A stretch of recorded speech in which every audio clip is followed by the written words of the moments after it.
jeunesse consciente xam nga tey c'est bien beau ñuy bëggal gars yi nii ñuy def lu fën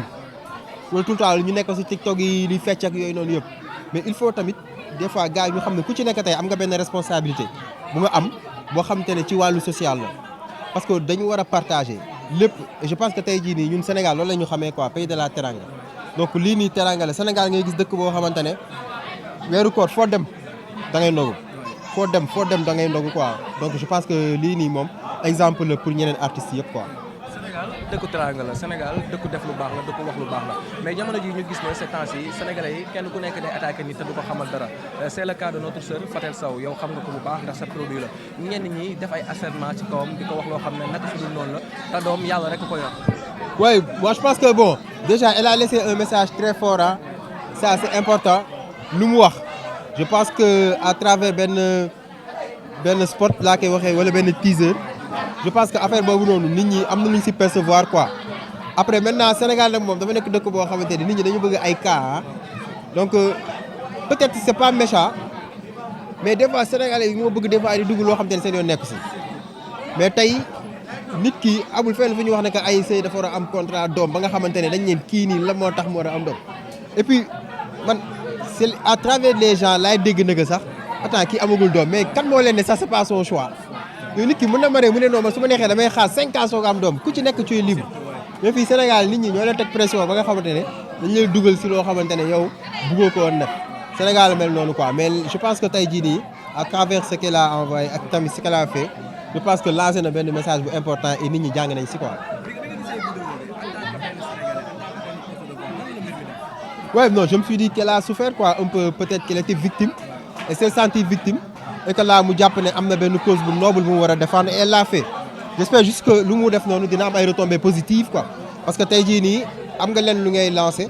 tey ok elle doit être benn genre porte-drapeau nit ñi nga xamante ne dañuy di stigmatiser si yu mel noonu war nañ seet si moom également tamit pour se donner de la force quoi. dinañ waxtaanee politique coow li bëri na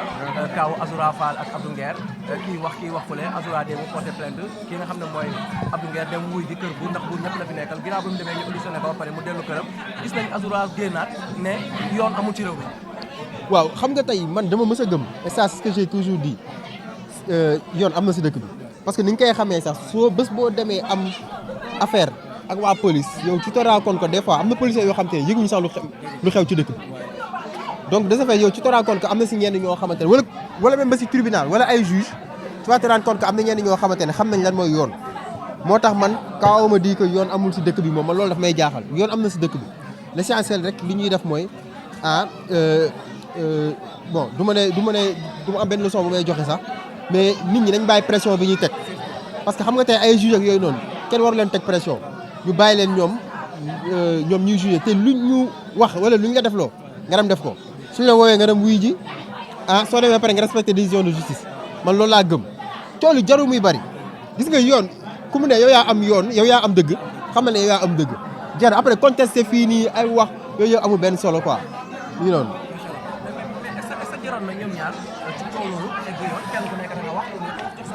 waaw mais en fait c'est ce qui anime moi je pense que c'est ce qui anime benn genre animation la pour ñi nga xamante ne ñoo nekk si monde politique bi quoi en fait man pour man c'était inutile mais bon après ku ci nekk tamit sa xalaat la ni ki tey am na lu ñu lay wax yow soo jàppee ne que yow mën nga si dem porter plainte nga def ko man damay jàpp ne peut-être di nga si perdre de temps di nga si kii lu si bëri des fois da ngay jëlale bàyyi mu jàll quoi. Badara Gadiaga après ces journalistes coow li bëri na Badara Gadiaga waaw kooku sama grand la mu nekk ku pertinent man bokk na ci samay idole su ma nee samay idole Badara Gadiaga dafa nekk nit koo xamante ne dafa dëgg man dama ko xam hormis affaire politique yi nii mu nekk frère Fred ma yàgg koo fréquenté maanaam xam nga nit ki balaa nga koy xam dëggantaan nga dem këram ma jege ko mu nekk nit koo xamante ne ci wàllu conseil Badara daf may conseiller avant lii nii yëpp te Badara moo lay conseiller benn affaire léegi nii dans une semaine wala 2 semaines nga gis ko dafa am may yàlla su ngeen seetlooy bu baax si ñu bëri ñu am seetlu Badara saa yu toogee jàkkaarloo lépp lu mu wax vendredi balaa coow li di am nga gis ay 1 mois plus tard 2 mois plus tard coow li am on se rend compte que Badara waxoon na ko donc mu nekk kenn koo xamante ne man dama jàpp ne Badara Gadiaga est une chance pour la démocratie sénégalaise. waaw parce que tey ku ci mel ni Badara day def benn contrepoids gis nga pouvoir suñ fi nekkee ñu am leen lu ñuy wax wala leen loo xamante ni lu xaw a lëndëm ci askan wi Badara Gadiaga il est là pour leeral lépp. ba pare may fàttali aussi ñi yaakaar ne Badara dafa contre état Badara contre état Badara dafa nekk pour dëgg Badara tey su nekkante ne woon ne dafa nekkoon juste pour intérêt kese wala dara day dem collé wu ci benn parti politique ne fii laa far te tey Badara liste bu mu dem par exemple ñu ne ko dañ koy dugal député gars dañ koy teg ci kaw su ko neexoon instant yi nekk député si benn parti mais da ngay gis ne que dafa préféré waxal askan wi moo tax lu ci mel noonu man Badara dama koy saluer si loolu. mais aussi tamit autre chose man dama seetaan Badara première fois bi ñu tegee gouvernement bu Diomaye ak Sonko daf ci wax lu baax mu saluer gouvernement bi ma ne ok kii kon il est objectif kii kon nekkul dafa contre kase mais nag saa yu gars yi tegee lu dul yoon moom Badara Gadiaga taal lamp yi quoi. mais taal lamp yi gars yi ne yenn saa yi day ëppoon est-ce que loolu saaga. non Badara man de lu ma jàpp gisuma ne dafa saaga waaw après nag nit ku nekk jugement la quoi. olof la waaw parce que yow soo jàppee ne nit ki dafa la wax loo xam ne du dëgg da ngay génn nga ne ah diw de waxul dëgg après nag baat bi mën na am loolu mën na indi confusion nit ñi ne baatu olof la wala saagal mais ak lépp lu si mënti am man pour man nit ki balaa nga koy waxal dara na fekk nga xam ko ba pare nga waxal ko dëgg loolu tamit c'est important quoi. waaw Badara moom fu mu toog foofu la actuellement je pense que là da ngay xool même scène politique bi en fait. ku déglu ba am xel xam ne Badara lépp lu muy wax da koy teg si yoon ba pare si ngay seetlu ba Badara lépp lu muy wax ay fee lay joxe c'est-à-dire ay fee du ñëw rek wax nii nii Badara dala naan lii jour sangam di wax nga sangam du la diffamé dala naan lii yow yaa ko waxoon lii ak lii donc lépp day leer après nag da ngay bëgg dëgg nga dégg ko soo bëggul dëgg nag da ngay mer.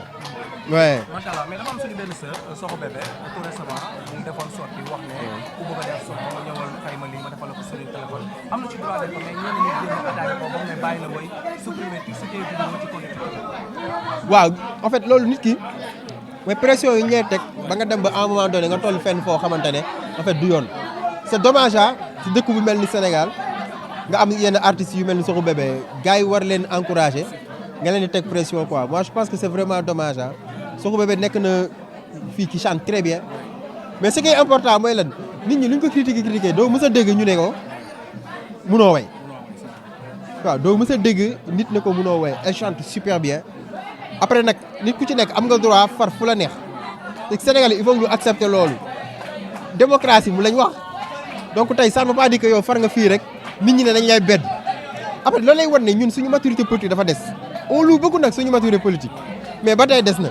parce que parparloo bi dafa bëri en fait nit ñi dañuy far ba à un moment donné du nekkatul far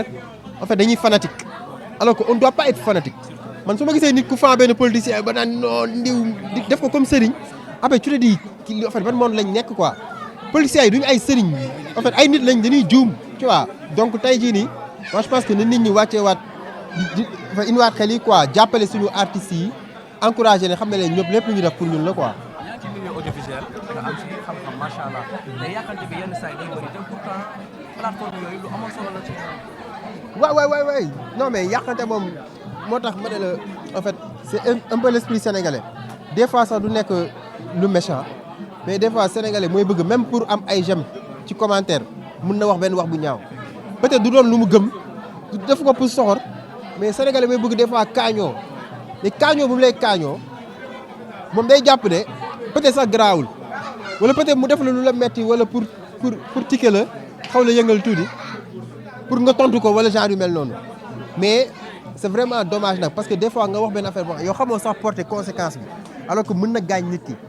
mais après moi je pense que c'est pas important ñun artistes yi wala ñun ñëpp ñoo war a am mental en fait mental soo ko amul dans ce milieu là nit ñi dañuy écraser il faut avoir un mental très fort si li nga nekk nga gëm ko mu nekk dëgg nag mais si li nga nekk nga gëm ko mu nekk dëgg et puis tu fonces. merci beaucoup. jaana tàkk jaajëfatee bro. merci mbokk internet yi ñuy bàyyi xel ñu ngi fii ci diwaanu Gueule Tapée ku ñu toogal nii nag nekk suñu frère di Pod bu Marodi un gars boo xam ne dañ koy respecté bu baax a baax ndax saa ñu ko fekkee buñ ko tàllalee micro day waxtaan ak ñun mon frère Pod maa ngi lay ziar. waaw maa ngi lay delloo ziar bu baax di kontaan ci yow mon frère di leen bëgg bu baax quoi si weeru koor bi tamit. tey ñu fekkente fii Gueule Tapée ku wax Doudou xam ne élément Marodi la ndax foofu ngeen ko jàngale lu bëree bëri tey nag mu organisé li nga xam ne mooy ndogu woote ndogu partage yéen ñëpp ngeen ñëw jàppale ko ci bësam bii nii. waaw vraiment initiative bu rafet la déjà damay saluer initiative bu Doudou bi bu mu am ci organiser lu mel ni ay joxe ndogu parce que tey je pense que ñun ñëpp ñu nekk ay artistes ci milieu bi ñi nga xamante ne mooy nii ñu ñuy seetaan dañuy war a di yëngu si genre action yu mel nii dafay tax tey jii nii ëllëg bu subaa dinañ ne ok d'accord telle personne peut-être amaana siiw na waaye am na lenn loo xamante ne def na ko pour askanam quoi moo tax genre acte yu mel nii moom man dama koy saluer quoi donc loolu moo tax man yu mel nii su ma si invité dama ciy sawar a ñëw donc immédiatement moom li ma doon def yow dama ko bàyyi ma ñëw teewlu ko parce que comme ni nga ko waxee Doudou moom sama rakk la mais sama élément la quoi voilà. bu weeru koor jotee wala yenn bés yoo xam ne mbiru social la.